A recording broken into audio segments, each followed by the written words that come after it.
Que moi, je vais à l'église, je donne de l'argent, je connais les chants, je chante très bien, puis je fais tout ce qu'un chrétien pourrait faire.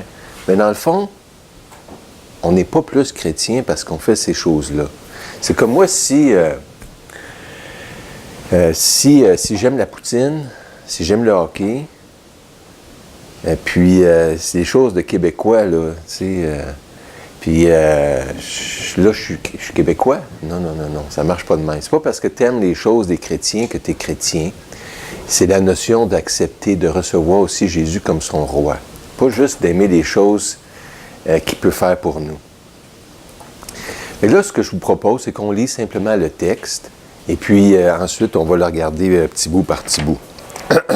Donc, c'est dans Luc, chapitre 19, verset 28. Après qu'il a dit cela, Jésus part devant et monte à Jérusalem. Verset 29. Dans le fond, oui, c'est ça. Jésus arrive près de Bethphagée, de Béthanie, vers la colline appelée Mont des Oliviers. Il envoie 2 disciples en leur disant, « Allez dans le village qui est devant vous. Quand vous serez entrés, vous trouverez un petit âne attaché. Personne ne s'est jamais assis sur lui. Détachez-le et amenez-le ici. Quelqu'un va peut-être vous demander pourquoi est-ce que vous détachez cet âne. Vous répondrez, le Seigneur en a besoin. Les 2 disciples partent et ils trouvent les choses comme Jésus leur a dit. Ils détachent le petit âne et les propriétaires de l'animal demandent pourquoi est-ce que vous détachez ce petit âne. Les disciples leur répondent, Seigneur, le Seigneur en a besoin. Ils amènent l'âne près de Jésus, ils mettent des vêtements sur l'âne et ils font monter Jésus dessus. Jésus avance et les gens étendent des vêtements sur la route devant lui. Jésus arrive sur le chemin qui descend du mont des Oliviers. Alors toute la foule des disciples est pleine de joie et ils se mettent à chanter la bonté de Dieu d'une voix forte. Oui, ils ont vu Jésus faire des choses extraordinaires. Ils disent que Dieu bénisse le roi qui vient en son nom. Paix dans le ciel et gloire à Dieu au plus haut des cieux. Quelques pharisiens sont dans la foule, ils disent à Jésus, « Maître, fais taire tes disciples. » Jésus répond, « Je vous le dis, si eux se taisent, les pierres crieront. » Jésus approche de Jérusalem et il voit la ville. Alors il pleure à cause d'elle et dit, « Jérusalem, tu n'as pas su aujourd'hui comment trouver la paix. Hélas, maintenant, tes yeux n'ont pas voulu voir. Le moment va venir pour toi où tes ennemis construiront un mur pour t'attaquer. Ils vont se mettre autour de toi et te serrer de tous les côtés. Ils vont t'écraser, toi et tes habitants. Ils ne te laisseront pas une seule pierre sur une pierre. En effet, tu n'as pas reconnu le moment où Dieu est venu pour te faire du bien. » Là, je vous propose qu'on reprenne le texte portion par portion, puis qu'on profite de ce que le Seigneur nous dit. Et on va prier avant.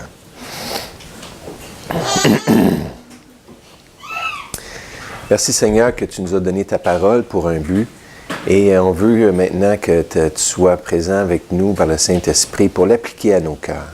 Et que ça puisse nous enrichir, nous faire du bien, nous approcher de toi, nous encourager à te recevoir comme roi, à t'aimer. En le nom de Jésus-Christ. Amen. Amen. Bon.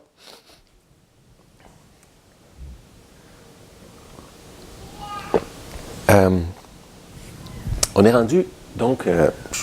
j'ai pas avancé ça non plus.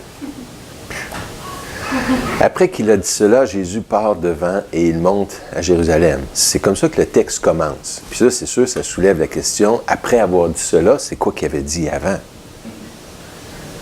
Parce que là, il y a un lien. Le texte fait un lien. Avant de monter à Jérusalem, puis le texte avant, c'est dans Luc 19, là on est au verset 28, donc c'est au verset 11. Où est-ce qu'il raconte une histoire qui le concerne. Fait que les gens écoutent la parole de Jésus, alors ils continuent en racontant une histoire. En effet, il est près de Jérusalem Et les gens pensent que le royaume de Dieu va paraître tout de suite. C'est pas la première fois que les gens voyaient en Jésus quelque chose de vraiment spécial et qui voulaient le faire roi. Quand il avait multiplié les 500, le pain là, pour les 5000 personnes, là, il voulait l'enlever. Jésus dit, il savait qu'il voulait l'enlever pour le faire roi et il se retira tout seul parce qu'il ne voulait pas. Donc, l'idée trottait derrière la tête. Hey, c'est un gars spécial, lui, ça serait le fun s'il était notre roi. Et c'était connu l'idée qu'il y aurait un roi qui viendrait, un Messie. Et dans l'idée des Juifs, dans les prophéties, c'était annoncé. Est-ce que je vais trop vite, Janice? OK. Donc, là, il raconte ton histoire. En effet, il est près de Jérusalem et les gens pensent que le royaume de Dieu va paraître tout de suite. Donc, Jésus leur dit, un homme d'une famille de notables part dans un pays éloigné. Là-bas, on doit le faire roi de son pays. Ensuite, il reviendra. Avant de partir, il appelle ses 10 serviteurs. Il donne une pièce d'or d'une grande valeur à chacun et leur dit, « Faites du commerce et gagnez de l'argent jusqu'à mon retour. » Hein, c'était un talent. C'est une grosse valeur, une grosse richesse qu'il leur confie. Et donc, à ça, c'est à ses serviteurs. Il y avait combien de serviteurs? 10 serviteurs. Et une autre portion de personnes, c'était les gens du pays.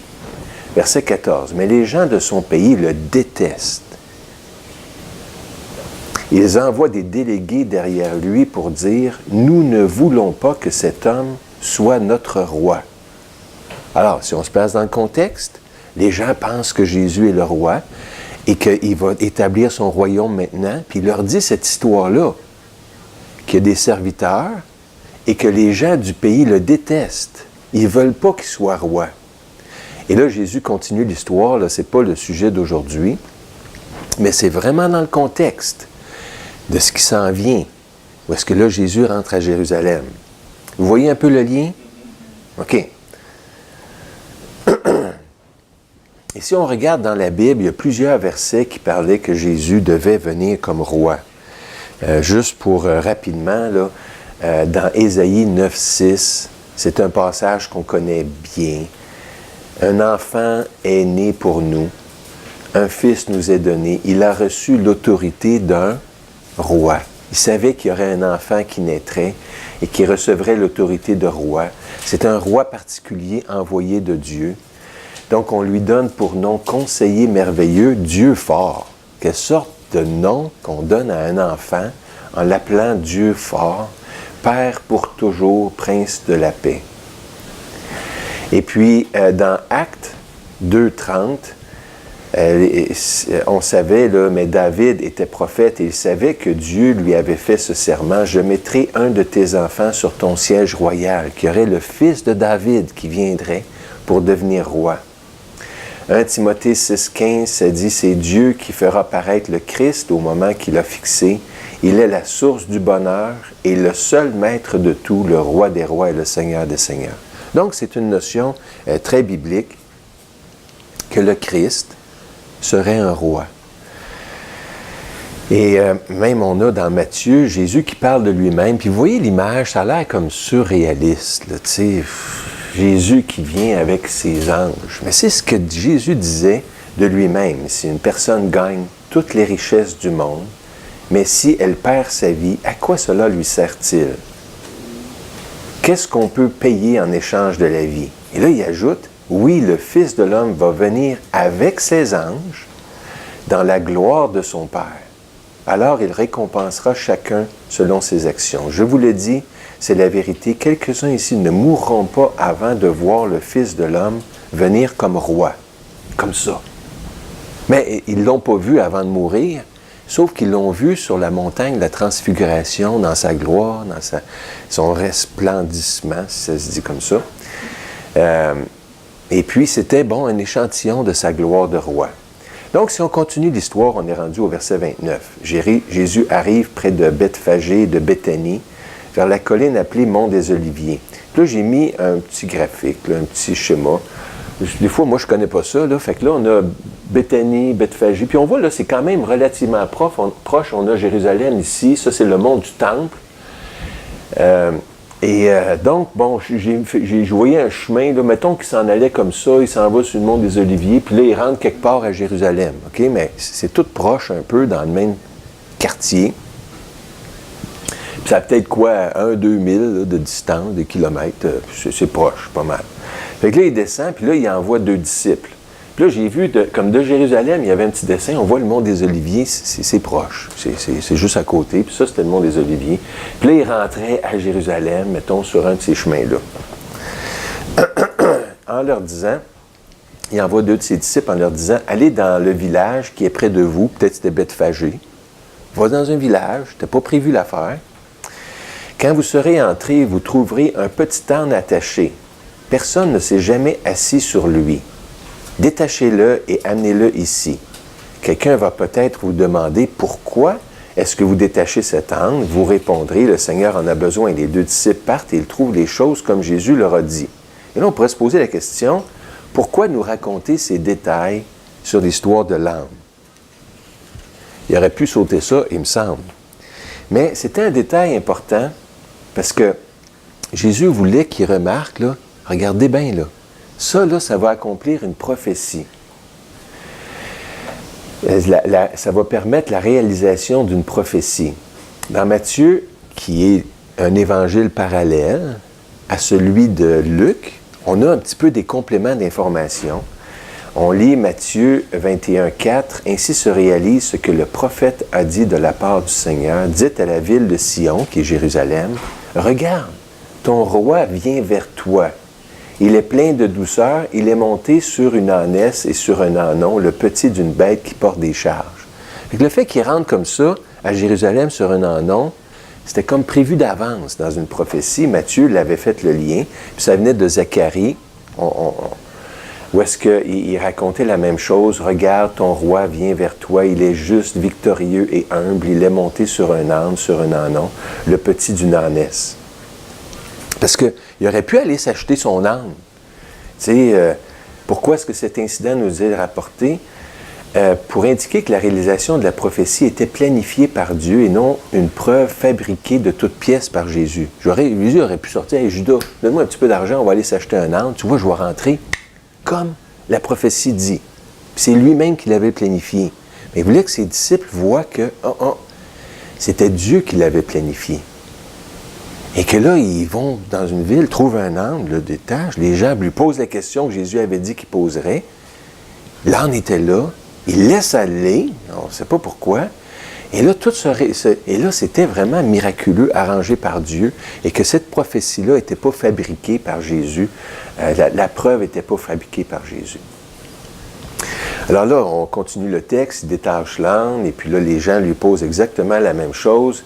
Et là, ils amènent, verset 35, ils amènent l'âne près de Jésus, ils mettent des vêtements sur l'âne, et ils font monter Jésus dessus. C'est quand même un signe de respect. « Hey, Jésus, ça va être confortable, regarde, je mets mon manteau, tu t'assiras dessus, ça va être bien pour toi. » Jésus avance et les gens étendent des vêtements sur la route devant lui.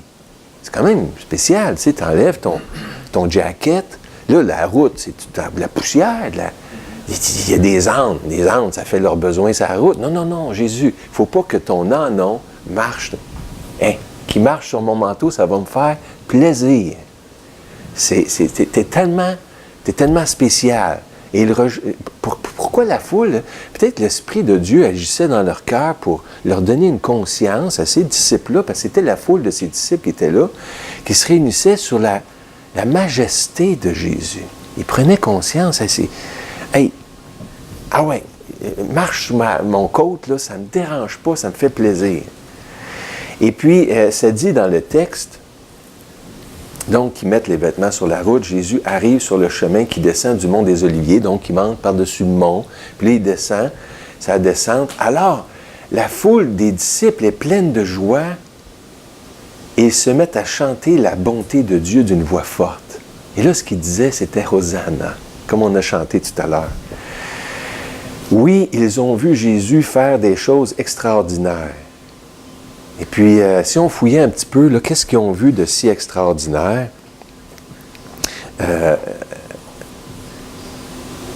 Ça-tu avancé? Qu'est-ce qu'ils ont vu Jésus de faire si extraordinaire? Bien, c'était les miracles. Ça faisait 3 ans là, que Jésus faisait des miracles, qu'il enseignait, qu'il multipliait du pain, puis tout ça. Puis il y en avait un miracle surtout, là, que ça dit dans la Bible, parce qu'il y a un autre évangile parallèle dans Jean, parce que Jean, il raconte un détail. Il avait vu la résurrection de Lazare, ou en tout cas, il avait vu Lazare le ressusciter. Dans Jean 12, où est-ce qu'il décrit son entrée glorieuse à Jérusalem, 12:9, ça dit « Une grande multitude de Juifs apprirent que Jésus était à Béthanie », donc la petite Béthanie qu'on avait vue dans le coin, et ils y vinrent non seulement à cause de lui, de Jésus, mais aussi pour voir Lazare qu'il avait ressuscité des morts. Puis là, il me semble, il voulait y parler, poser des questions. Qu'est-ce que tu as fait? 4 jours de temps. Tu étais mort. Puis c'est qui que tu as vu? Puis comment ça se passe? Puis ça se peut-tu vraiment? Mais là, c'est sûr que ça parle de Jésus. Là, ça rentrait dans leur compréhension. C'est qui ce Jésus-là? Il est vraiment beaucoup plus grand que je pensais. Puis là, d'autres là, qui avaient entendu ces hypothèses-là, est-ce que c'est lui vraiment le Messie? C'est moi, je m'en vais à Béthanie, je veux le voir, ce Lazare-là, je veux y parler. Étais-tu vraiment mort? Il voulait établir ça clairement, valider. Pourquoi? Pas pour Lazare, mais parce que Jésus, là, ça m'en disait trop long sur lui, sur Jésus. Et là, les gens avaient comme un nouvel espoir. Est-ce que ça se peut vraiment? On était sous domination romaine. Que là, Dieu pense à nous. La bonté de Dieu se tourne vers nous, qui envoie le Messie vraiment pour nous. Parce que là, Lazare est ressuscité. Là, il y avait un espoir divin. Que le Saint-Esprit réveillait dans leur cœur. Puis là, cette joie-là, puis ils accomplissaient eux-mêmes la prophétie. Puis là, donc, il y avait une joie qui est débordante. Ils disent que Dieu bénisse, et ils comprenaient. Ses disciples là, comprenaient, ceux qui avaient vu Lazare, ils faisaient les liens, là, puis là, ils disaient que Dieu bénisse le roi qui vient en son nom, verset 38. Paix dans le ciel et gloire à Dieu au plus haut des cieux. Ils voulaient remercier Dieu. Et ça, c'était une prophétie de l'Ancien Testament qui citait, là. Et c'est Matthieu, il fait le lien, lui. La plupart des gens de la foule étendirent leurs vêtements sur le chemin, d'autres coupèrent des branches d'arbres. Et ça devait être beau, là. Tu sais, je sais pas, ils ont saccagé les arbres. L'environnement, c'était pas important dans le temps, peut-être autant. Puis là, ils tenaient des branches comme ça, puis ça faisait une belle grande allée. Puis là, Jésus, une procession glorieuse. Ils avaient étendu leurs vêtements. Et puis, ceux qui précédaient en avant et ceux qui suivaient en arrière criaient « Hosanna » au fils de David. Hey, fils de David. C'était la prophétie qui citait « Béni soit celui qui vient au nom du Seigneur, Hosanna dans les lieux très hauts. » Il était emballé d'une joie divine. Et qu'est-ce qu'il voulait dire en criant ces paroles-là? C'est dit que Dieu bénisse le roi qui vient en son nom. Ça voulait dire, ça, c'est le psaume 118. « Ô Seigneur, sauve-nous ». Ça veut dire quoi, ça? C'est « Hosanna » en hébreu. Ô Seigneur, Hosanna, ça vient de là. Ô Seigneur, donne la victoire, que Dieu bénisse celui qui vient au nom du Seigneur. Hosanna au fils de David, dans Matthieu, c'est un autre passage aussi qui vient de l'Ancien Testament. Donc, les foules qui sont là sont en train de dire, t'es vraiment le roi, t'es vraiment le Messie qu'on attendait, le libérateur, et ça leur faisait énormément de plaisir. Ça, c'était les disciples. Ça, dans l'histoire de Jésus avant, là, c'était les 10 serviteurs à qui avaient remis une pièce d'or d'une grande valeur. Et eux autres le recevaient, puis ils voulaient le recevoir comme roi. Et là, il faut se demander la question, c'est quoi mon opinion à moi de Jésus? C'est-tu un sage, un prophète, un grand homme? Mais wow, pas nécessairement un roi. Pour eux, c'était une majesté qui venait. Et là, on continue notre texte. On a les pharisiens qui représentent un petit peu les gens du pays dans l'histoire de Jésus. Les pharisiens sont dans la foule, ils disent à Jésus, « Maître, fais taire tes disciples. » Comme un reproche, hein? Jésus répond, « Je vous le dis, si eux se taisent, les pierres crieront. » Et là, on pourrait se poser la question, pourquoi les pharisiens voulaient que les disciples se taisent? Hein? Bien, premièrement, peut-être parce que c'était dangereux. De dire qu'il y avait un roi, bien là, c'est parce qu'il y en avait un autre roi. C'était qui le roi? César, Hérode. Et César avait son gouverneur sur place à Jérusalem, dans la ville. Il s'appelait Pilate. Et le roi était bien installé. Là. Il y en avait un autre roi. Fait que là, d'annoncer un roi, là, on se calme, s'il vous plaît. Là, parce que c'est dangereux ce que vous faites. Et puis aussi, c'était prétentieux. Parce que là, Jésus, pense-y, là, si tu ne sais pas, là, c'est les prophéties de David et du Messie qui sont en train de citer pour toi, puis de chanter « Hosanna, Hosanna ». Hey, wow, wow, wow! Parce que là, ça vise toi. Tu sais, voyons, les nerfs, tu sais, c'est trop, là. Et puis, donc, il voulait rétablir un certain ordre. Tu te prends pour qui? C'est ça qu'il est en train de leur dire. Tu te prends pour qui, là? En faisant ça, en recevant ces louanges-là. Donc, ça, il représentait ceux qui ne voulaient pas qu'il soit roi sur eux. Et mais Jésus, sa réponse, hein, c'est frappant. Là. Qu'est-ce qu'il voulait dire? Si eux se taisent, les pierres crieront. Qu'est-ce qu'il voulait dire par ça? Il voulait dire que si les hommes intelligents, qui ont connaissance des prophéties, et mes disciples ne m'apportent pas cette louange-là librement, bien là, les pierres, ma louange va m'être apportée de façon surnaturelle. Hein, on ne voit pas ça des pierres qui donnent louange souvent. Peut-être qu'à 89 ans, madame a déjà vu ça, mais on ne voit pas ça souvent. Des roches qui donnent louange à quelqu'un. Mais Jésus dit, si vous ne le faites pas librement, les roches vont le faire surnaturellement.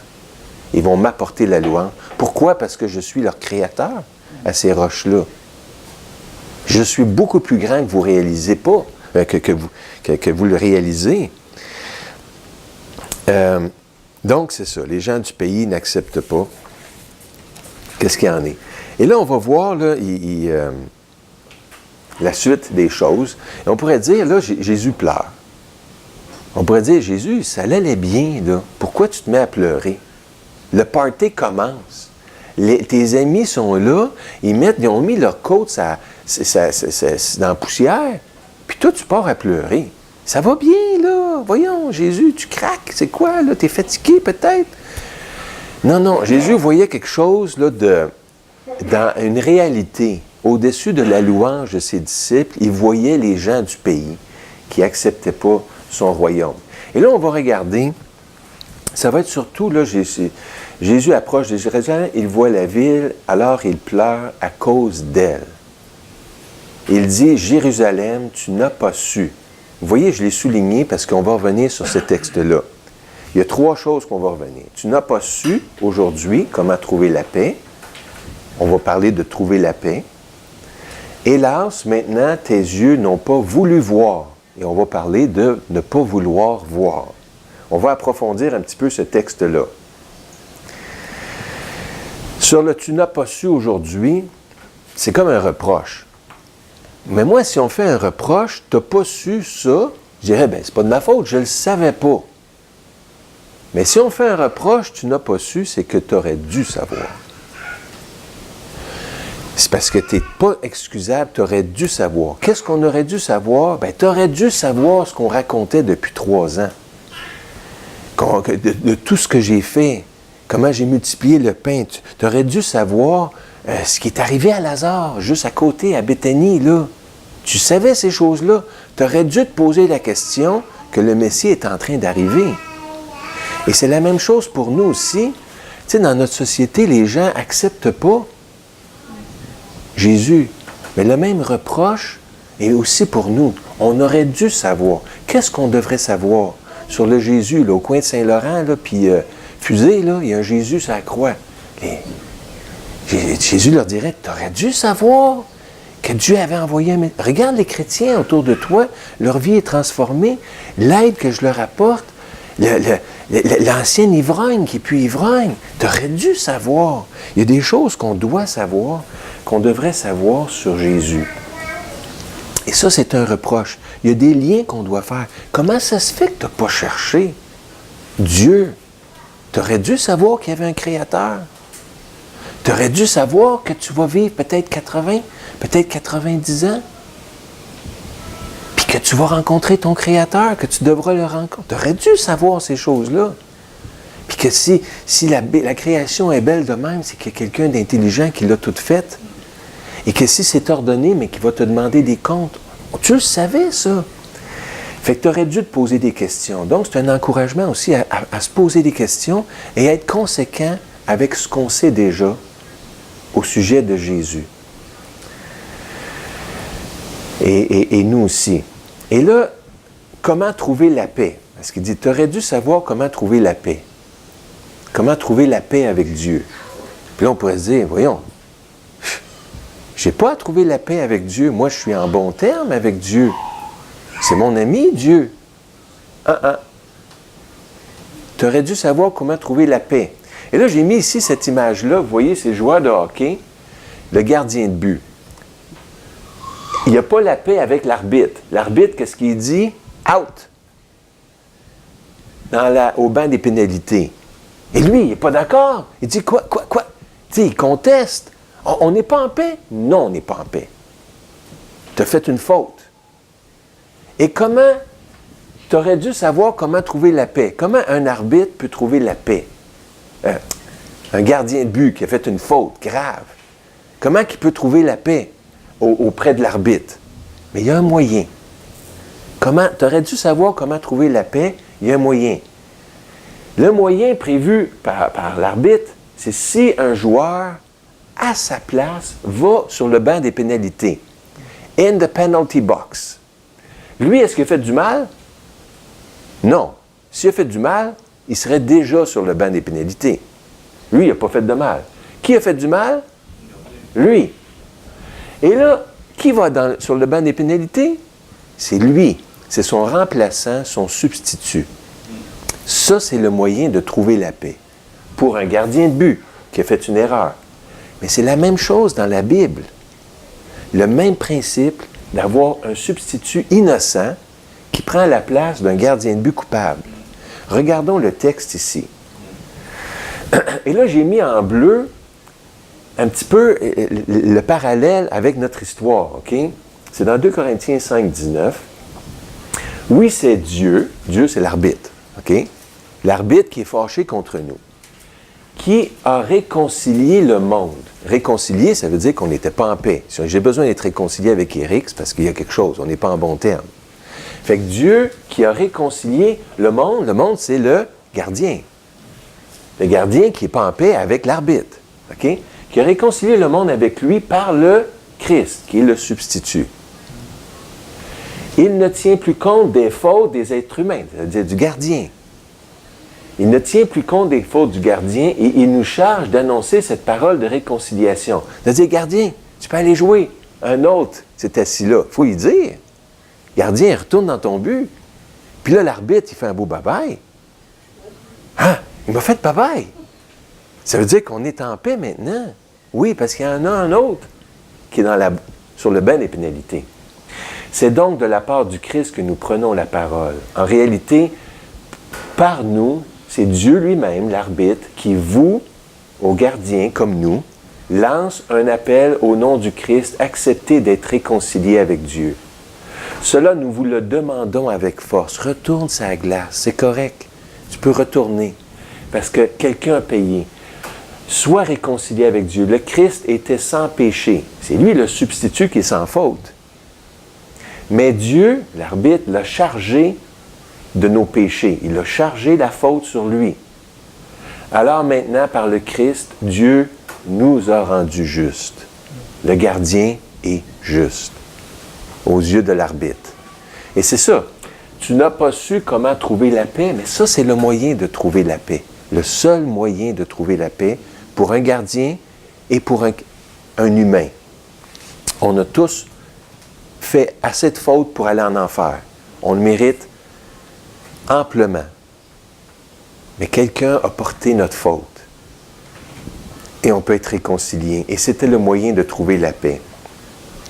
Et là, il continue. Oui, c'est ça notre substitut qui nous donne la paix et qui a porté pour nous. On continue. Et le texte, la prochaine portion, ça dit « Hélas, maintenant tes yeux n'ont pas voulu voir ». Et de dire qu'il y a un « hélas ». Et de penser que l'amour de Dieu est infini dans le sens que sa grâce s'étend à toute l'humanité. Elle s'étend à tous les gardiens. Mais elle n'est pas infinie dans le temps. Elle est infinie dans son étendue, mais pas infinie dans le temps. C'est pour ça qu'il y a un « hélas ». C'était trop tard. Jérusalem n'était pas encore détruite. Ça fait rien. C'est trop tard. Lui, il savait, là, moi je ne sais pas, là, dans le cœur des gens, où est-ce qu'ils en sont rendus. Mais Jésus savait qu'il y a un trop tard. Dans 40 ans plus tard que Jérusalem serait détruite. Mais il disait trop tard. Parce que lui, il peut faire le calcul. Là. Si tu as vu toutes ces évidences-là, les miracles, Lazare, mes paroles, les chants des gens, Hosanna, puis que tu t'es pas laissé émouvoir par ça, et que ton cœur est endurci, il n'y aura plus d'autres évidences, c'est hélas. Et l'amour de Dieu n'est pas infini dans le temps. Il dit, maintenant tes yeux n'ont pas voulu voir. Jésus, ce n'est pas la première fois et la seule fois qu'il a dit ça à Jérusalem. On a ce passage-là qui dit, habitants de Jérusalem, vous faites mourir les prophètes et vous tuez ceux que Dieu vous envoie en leur jetant des pierres. Très souvent, ce n'était pas la seule fois, très souvent, j'ai voulu vous rassembler comme une poule rassemble ses poussins sous ses ailes. Mais vous n'avez pas voulu. Et ici, il dit, tes yeux n'ont pas voulu voir. Il peut voir dans notre cœur une résistance, un endurcissement. C'est pour ça, peut-être même maintenant, ce matin, tu sais, si le Seigneur nous parle, attendris ton cœur, ouvre ton cœur à moi. Qu'il faut vouloir, simplement lui dire, oui, Seigneur, c'est vrai qu'il est dur mon cœur. Et puis, rentre, fais le ménage, mets ton onction, puis transforme-moi. Mais vous n'avez pas voulu. Eh bien, Dieu va abandonner votre temple. Parce que les enjeux sont grands. Dieu va abandonner votre... Toi, tu ne le vois pas. Tu ne vois pas tous les enjeux spirituels, tu sais, d'un enfer éternel. Et pour eux autres, bon, ça commençait, puis là, c'est ça qui est arrivé. Tu sais, je trouvais ça émouvant. C'est une peinture de quelqu'un qui est lors de la destruction du temple. Ça, c'était le temple de Jérusalem. On voit le feu, la boucane. Regardez le chandelier à 7 branches en or massif, battu, là, qui sortait par des Vandales, les Romains, puis tout ça. Puis toute la flamme est poignée dans le temple. Puis là, regarde, lui, il voit la majestuosité de tout ça. Trop tard. Fini. Et puis c'est ça que Jésus voyait qui va arriver. Et lui, comme une poule qui a de la compassion pour ses poussins, n'aurait pas voulu que ça l'arrive. Et ni spirituellement la perdition éternelle, qui n'aurait pas voulu ça. Et il leur dit au verset 43, « Le moment va venir pour toi où tes ennemis construiront un mur pour t'attaquer. Ils vont se mettre autour de toi et te serrer de tous les côtés. Ils vont t'écraser, toi et tes habitants. Ils ne te laisseront pas une seule pierre sur une autre. En effet, tu n'as pas connu le moment où Dieu est venu pour te faire du bien. » Dieu a tendu la main. Dieu a eu compassion. Puis tu ne l'as pas connu. Puis là, cette image-là, hein, c'est d'aujourd'hui, ça, puis c'est les pierres du temple. C'est comme un témoignage de ce qui est vraiment arrivé. La grâce de Dieu est infinie pour tout le monde, mais pas infinie dans le temps. Il y aura un temps où est-ce que la grâce va être... À chaque mort de quelqu'un, la grâce s'arrête. À chaque mort de quelqu'un qui n'est pas régénéré. Et Dieu est venu pour nous faire du bien. Et puis, il y en a des fois qui disent, il me semble que je ne suis pas prête. Je comprends. Je ne suis pas prêt. Encore un peu plus tard, peut-être. Et puis, l'idée là-dedans, c'est comme un piège, hein? C'est qu'on ne sera jamais prêt. Si on pouvait être prêt un jour, il n'y en aurait pas eu besoin qu'il nous envoie un sauveur. On ne sera jamais prêt.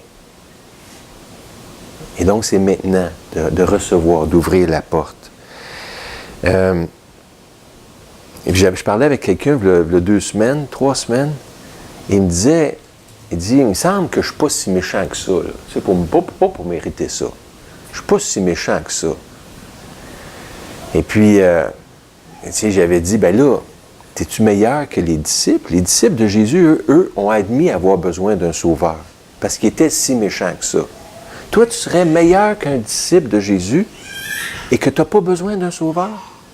Ah non, c'est pas ça que je voulais dire. Puis, c'est pas ça. On a besoin d'un sauveur. On n'est pas en bon terme avec le roi. On a besoin de notre substitut. Et ça continue le texte, ils vont t'écraser, toi et tes habitants. OK, tu n'as pas reconnu le moment où Dieu est venu pour te faire du bien. C'est pour se demander, là, est-ce qu'on croit que Dieu est venu pour nous faire du bien? Puis est-ce qu'on a reçu ce bien-là? Puis le bien qui est venu pour nous faire, c'était pour nous affranchir, nous libérer. On a des problèmes. Et de nos péchés, de nos fautes. Juste un verset comme ça. De la même façon, le Fils de l'homme n'est pas venu pour être servi, mais il est venu pour servir et donner sa vie pour libérer un grand nombre de gens. Et là, donc, Jésus, j'étais venu pour te faire du bien. Donc, c'est dit, pour te libérer, pour libérer un grand nombre de gens, pour donner sa vie. Et les gens ne l'ont pas reçu. N'ont pas accepté ce substitut-là. La seule chance d'être pardonné. Puis, juste pour dire, moi, quand j'étais pas chrétien, là, on m'avait annoncé présenter le salut. Et puis, la personne qui m'a présenté le salut m'a dit, veux-tu accepter Jésus comme ton sauveur, comme ton Seigneur? Puis j'ai dit non. Là, c'est la première fois où j'avais compris. J'ai dit non. Dans le temps, là, j'allais à la messe régulièrement. Des fois, j'allais à la messe à tous les jours. Je lisais la Bible. Je sacrais pas, je buvais pas, je sortais pas. Je fumais pas. J'étais un bon gars. Mais j'avais dit non. Pourquoi? Parce que je voulais pas que personne règne sur moi. Même pas Dieu. Ça va faire. J'ai ma vie, là, je pense que je suis capable. Je voulais pas que quelqu'un règne sur moi, même pas Dieu. Et c'est ça, tu n'as pas reconnu que ton Dieu est venu pour te faire du bien. Mais c'était en plein moi. Et là, par la suite, j'ai pu ouvrir mon cœur à Jésus, le reconnaître, le recevoir. Et là, il m'a fait du bien par la suite. Parce qu'on va tous avoir, tu sais, un moment où est-ce que ça va être le temps du départ, le grand saut final. Peut-être bientôt, peut-être. Mettons qu'il reste 70 ans. Mettons, il te reste peut-être 60 ans. Peut-être, madame, il vous reste 10 ans. On vous le souhaite. Tu sais, mais ça va venir. Hein? Ou est-ce qu'on va dire, OK, mon numéro est sorti, le saut, le grand saut final. Et quand on veut faire le grand saut, on veut être bien préparé. C'est un saut important. Fait que là, le gars là, qui plie ici fait une belle job, OK? Le parachute, hein, il plie le parachute, il faut qu'il fasse une belle job. Il faut que ce soit un gars de confiance. On met-tu les botchers, là? Hein? Ceux qui font une job vite. Ah ouais. Moi, je suis rapide. 2 minutes, ton parachute est plié. Vas-y. Non. On dit, moi, s'il y en a un perfectionniste dans la gang, le méticuleux, qui coupe les cheveux en 4, qui prend son temps, oui, OK, fais la job. OK? Prends ton temps. Le temps que tu voudras, pourvu que tu fasses une belle job. Hein? On veut pas négliger cette tâche-là. Mais il y a une autre tâche aussi. Le gars qui fait ça, il doit inspecter le parachute. Pour justement pas trouver des petites failles comme ça.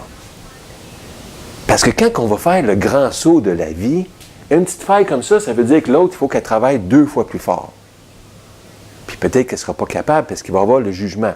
Quand ça va se déployer, pouc! Hein? Quand le parachute s'ouvre, là, pouf! Là, ça, c'est l'heure du jugement. Comme on va tous se présenter devant Dieu à l'heure du jugement. Et là, son regard va nous regarder pour voir s'il y a une faiblesse. Et là, ça va peut-être... Et à chaque péché qu'on a fait, c'est comme si je prends un petit ciseau, snip, j'ai coupé un petit fil. Oh, une pensée, snip. Oh, une parole, snip. Oh, tu aurais dû faire, tu sais, snip, snip. Oh, puis t'as menti après ça, snip, snip. Et là, il y en a qui leur reste 2 ficelles dans leur parachute. Tu sais, et eux autres, ils vont faire le grand saut. Ils ont une confiance énorme dans leur parachute. Il leur reste 2 ficelles. Oui, c'est 2 bonnes choses que j'ai faites dans ma vie. Oui, mais tu sais pas, là, tu vas te présenter devant le Dieu 3 fois saint. Et à l'impact, au moment de l'impact du jugement de Dieu, avec le parachute de ta propre justice, ça va faire un gros crack. Et puis là c'est... Et c'est ça, tu sais. Tandis que là, on a quelqu'un qui vient. Jésus est dans l'avion. Tu vas faire ton grand saut. Prends mon parachute. Mon parachute parfait. Il n'y a jamais eu un snip dessus. Prends mon parachute. Donne-moi le tien. Je vais m'en charger. Je vais faire le saut à ta place. Et c'est ça qui était venu. Tu sais, ton Dieu était venu pour te faire du bien. Merci Seigneur d'avoir donné ton parachute. Et puis, là, la question se pose, est-ce que j'ai reçu le Seigneur comme l'autorité de ma vie? C'est beau pour nous faire du mal, là, puis que le Seigneur veut, mais il doit dominer sur nous, il doit régner. Puis moi, ma prétention, c'est que si je le reçois comme sauveur, je devrais l'avoir reçu comme Seigneur. Si je ne l'ai pas reçu comme Seigneur, probablement que je ne l'ai jamais reçu comme sauveur non plus. Les gens étaient contents là, quand ils multipliaient du pain. Puis Jésus n'a pas voulu devenir le roi parce qu'il le recevait pour du pain. Pas comme roi, mais c'était comme un serviteur roi. Tu vas me servir, sois mon roi, ça va me faire du bien. Ben, c'est vrai qu'il nous fait énormément de bien. Mais si je reçois un petit peu Jésus, ben, j'ai beaucoup de respect là, pour la reine d'Angleterre, le prince William, la duchesse de Cambridge. Quand elle vient au Canada, bon, ça nous fait sourire. On va dépenser une couple de millions pour leur visite. Ils sont gentils, mais est-ce qu'ils ont autorité sur nos vies? Est-ce qu'ils dirigent nos vies? Ben, avec respect, là, on peut dire que pas beaucoup. Hein? C'est pas madame qui va me dire qu'est-ce que je vais regarder à la télé. Non, c'est moi qui décide. Mais si j'ai accepté Jésus comme roi, comme j'accepte le prince William, je n'ai pas accepté Jésus comme roi. J'ai accepté Jésus comme un outil dans ma vie. Et il veut être le roi de ma vie. La majesté de ma vie. Que je déploie mon manteau, mon chandail. Ah ouais, marche dessus. Puis je veux te servir, je veux vivre pour toi. Et c'est ça qu'il désire. Pourquoi? Quelqu'un m'avait demandé, pourquoi est-ce qu'il veut être mon roi? C'est fatigant, ça. Pourquoi qu'il ne veut pas juste être mon ami? Il me semble que Dieu... Mais là, c'est parce que c'est ton créateur. La créature, elle doit venir reconnaître son état de créature face au créateur, parce qu'il est grand, il le mérite, il est beau, puis moi, je ne le suis pas. Parce qu'il nous aime, qu'il nous a donné son Fils, oui, c'est ça, qui veut nous sauver, mais parce qu'il mérite. Je me souviens, à Metz, ça disait quelque chose de bon. Il est juste et bon de te rendre gloire. C'est vrai, il faut le dire. Il est juste et bon de te rendre gloire. Mais des fois, tu sais, on est rebelle dans l'âme. Je ne sais pas pour vous, là, mais comme moi, quand j'avais rejeté Jésus comme roi, ou la première fois, puis peut-être la deuxième fois, puis troisième, puis c'est plus tard que je l'ai accepté, on est rebelle dans l'âme. Et peut-être comme chrétien aussi, on vit des choses qui nous rendent amers, puis même fâchés contre Dieu. Puis là, on a un différend avec Dieu. Non. Là, moi, je ne peux pas croire que tu as permis ça dans ma vie. Vous savez, dernièrement, il y avait l'histoire de... Le gars, le caporal, là, il y avait trois gars de la gendarmerie royale qui se sont fait tuer à Moncton par un fou, là, un tireur déréglé, doit-on dire.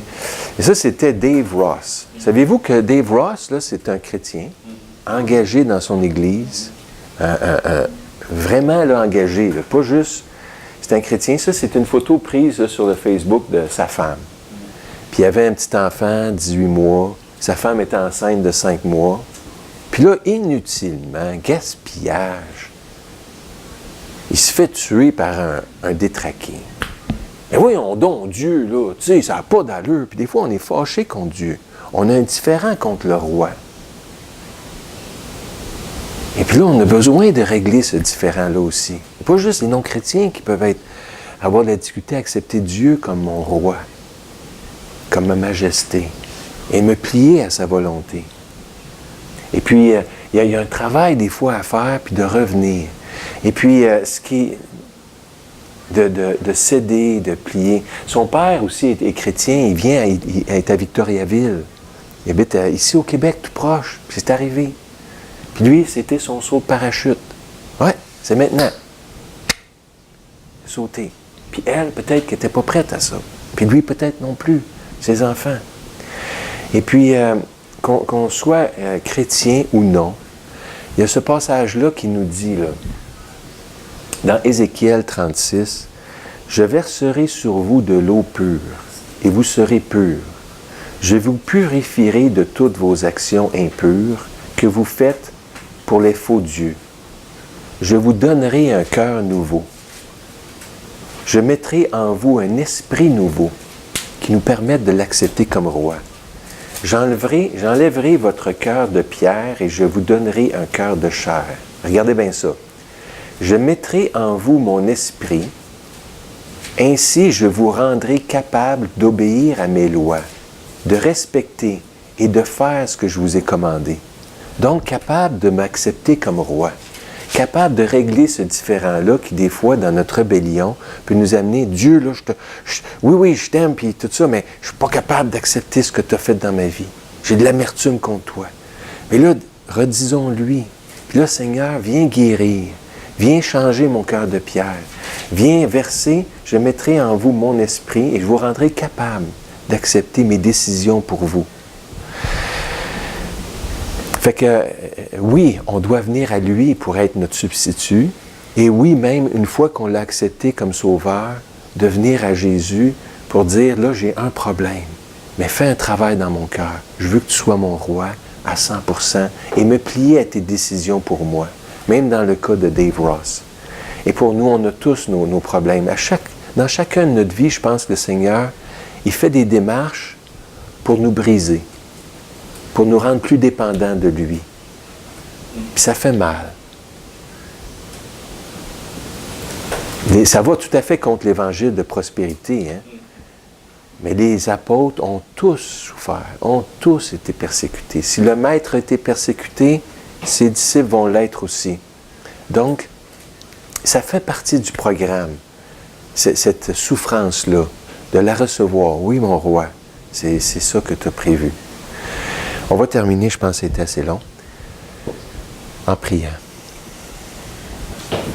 Seigneur grand Dieu, on veut revenir à toi et t'apporter la majesté. Nous aussi, on veut déclarer comme le chant, Hosanna, Hosanna au plus haut des cieux. Sois loué, Seigneur. Et pour les choses qui accrochent dans nos vies, que notre chair se rebelle et ne veut pas accepter, on te prie pour une nouvelle, que tu répandes à nouveau ton Saint-Esprit pour nous rendre capables de plier devant toi. Pour la gloire de Jésus, sois adoré, Seigneur. Amen. Amen. Merci beaucoup, Jocelyn.